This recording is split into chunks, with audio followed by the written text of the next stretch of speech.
Hi everybody, this is Saturday evening. I'm about to go in and vote on the healthcare legislation. It is a Saturday night. Most people have been watching college football all day. No one's paying attention. No one's watching what's going on TV. And so the Democrats are trying to dram through this 2,000-page bill which has the federal government effectively take over our healthcare system. What's especially troubling about this bill is that we do this here in the Capitol, underneath the Capitol Dome, underneath the Statue of Freedom that symbolizes the principles that built this country. The principles of liberty, freedom, self-determination, free enterprise. The principles that our veterans fought and died for to preserve. And unfortunately, when you see the passage of this bill, it really represents the idea that the American idea should be replaced with more of a European notion of a social welfare state. And my concern with the passage of this legislation is that this will present us and move us toward a tipping point where more people are dependent upon the federal government than they are dependent upon themselves. Where more people are concerned about their securities and their dependencies and government benefits than they are concerned about their own freedoms and liberties. We believe in the American idea. The American idea is a country of the land of opportunity, where you have access to opportunity to make the most of your lives. We don't want to turn our safety net system into a hammock that lulls people into lives of complacency, of dependency.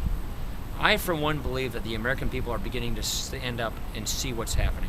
I believe, based on what I've seen in this country in just the last few months, that the American people see what's happening to their country and are taking notice and are going to take action.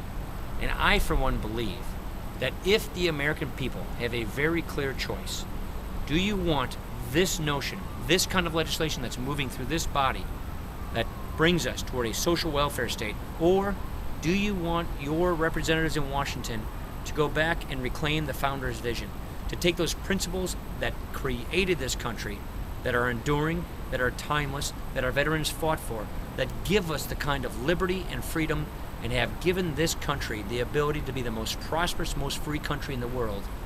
That is a choice I think the American people will make. I, for one, believe that the American people are the salvation of this country and the ideals that it was built upon. And if we give the American people a clear referendum in the next election, and elections to come, they'll make that right choice. But right now, in the dark of night, on a Saturday evening, what we are seeing is an agenda being jammed through. It's basically what I call the third wave of progressivism. You saw it with the New Deal and the Great Society, and now the attempt is to give us a third and final great wave of progressivism to finish the completion of replacing the American ideal with a social welfare state. Thank you.